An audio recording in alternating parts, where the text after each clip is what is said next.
In very typical Leo season fashion, this is a very dramatic, action-packed, important August. It is not too serious, but it is definitely very vital for the plot, especially in relationships and our interactions with others. So if you're excited to get into what exactly we can expect for this August, make sure that you like, subscribe, and hit that notification bell so that you are always up to date with what the stars have in store for you. Hi, I'm Maren. I am a tropical Western astrologer, and if you want more of my content, exclusive courses, daily and weekly horoscopes, check out my passes linked down below. That's where you can find all of my other content, as well as my readings link will be below too if you want a private one-on-one session with me, or you want a pre-recorded shorter question answered. So we start out this month with a bang with the full moon in Aquarius. This full moon is going to be close to Pluto, the planet of paranoia, manipulation, and intensity. Therefore, we're definitely starting out with the unveiling of truth, or the unveiling that we are paranoid around someone, and the truth is that we are paranoid around them even if they're doing nothing wrong. So there's a lot of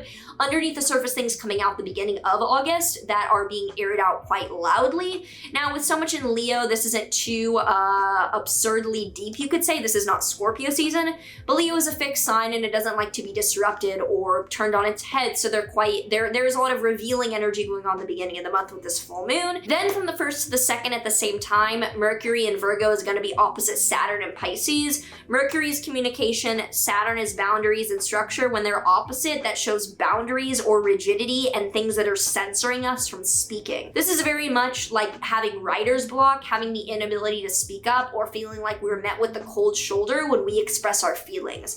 Very cold, very difficult communication to start the month. And from the 2nd to the 3rd, Mars in Virgo will be trining Jupiter in Taurus. This is actually great for getting things done with an optimistic energy and having faith in things improving and things getting better. So our work ethic and our dedication to things improving in the beginning of the month is actually great for things that are not emotional, we could say. Then skipping forward to the 8th to the 10th, Venus will be retrograde and it will be scoring Uranus in Taurus. Now, Venus is retrograde this whole month, emphasizing rethinking relationships, rethinking our values, and taking a step back from new commitments in order to analyze what we've already committed and what we're already caring about. Venus squaring Uranus from the 8th to the 10th shows that in that inward journey and in that analysis of what we care about, we're getting shocked. We are seeing things that are quite disruptive, and we're learning about surprising things related to that thing that we care about that are throwing us off a little bit. Then on the 13th, the sun will conjoin Venus retrograde,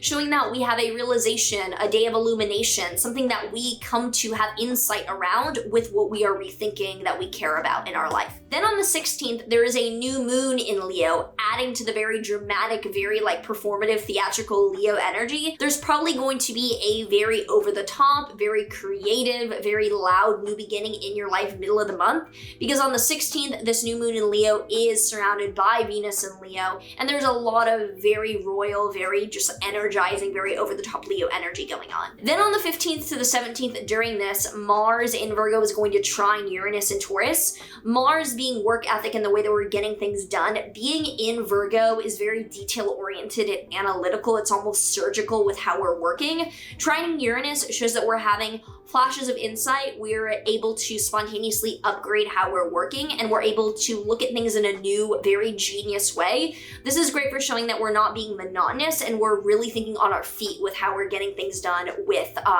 our work ethic. Then from the 21st to the 24th, Venus retrograde is going to square Jupiter in Taurus. This is great because Jupiter squaring Venus is always very positive, and with Venus being retrograde, it shows that our inner search and our analysis of the way that things are going is actually leading to an amazing new respect, new optimism, new way of looking at things that is very, very on the bright side over the course of the last few days of the month. And from the 21st to the 23rd, we can expect a little bit of a halt in the energy because Mars in Virgo is going to oppose Neptune in Pisces. So if Mars is our ability to work and get things done, Neptune is a planet of boundarylessness, fatigue, dreams, nebulous kind of transcendent energy. Mars opposite Neptune shows an inability to execute clearly, execute energetically, and an inability to see the goals ahead of us and make a plan to actually take action. I have Mars opposite Neptune in my natal chart, and I think it's one of the most challenging things that I have in my life because it means that it's very hard for me to see a goal and see an actual plan to to take action.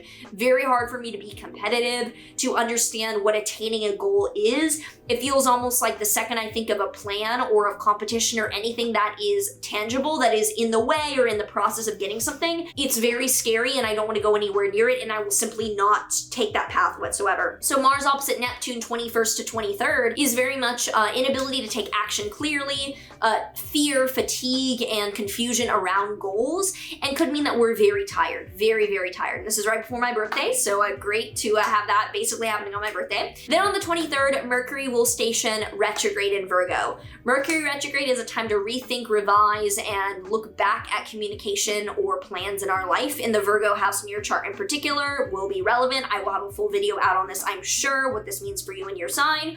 Love that Mercury is stationing retrograde essentially on my birthday on the 24th. Like, great, because it's on the 23rd. Like, great.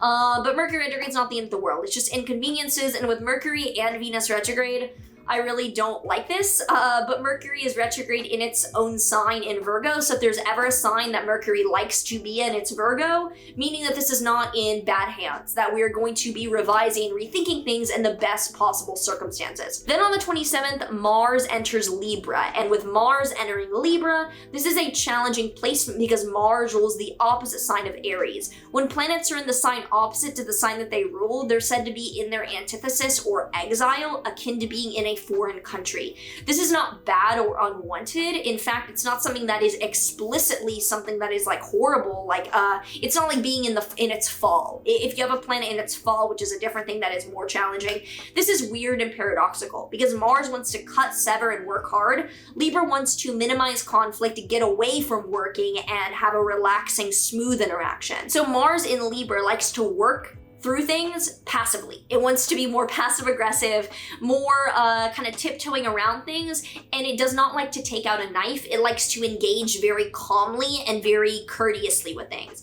This is great for manners, for being kind and open-hearted with people. It's a little harder to work through issues or get things done on a black and white level with Mars in Libra as we head into September. This month, as you can see, is quite energetic, dramatic, and very, very Leo, very like high energy. This does mean that it's not likely to be a chill month, but it's not a bad month. This is not a month I'm worried about with anything really over the top. There's some complaints I have, obviously, with like Mercury opposite Saturn, Mars opposite Neptune, but there's also some really nice things. Venus squaring Jupiter and Mars trining Uranus, for example, which are very, very great. So definitely quite a mixed bag, but definitely an important month and one where you will be able to see the fruits of the analysis you're having with all these retrogrades. If you have any thoughts, predictions, or questions, please do let me know down below around this August. I would be interested to hear from you and what you're feeling or thinking for this. And if you've not already seen your August rising sign forecast, how this is going to play out for you, do check that out, as well as the individual videos for the new full moon and this Venus retrograde going on. So I'll leave it at that, and I will see you next month. Take care. Oh, there is one.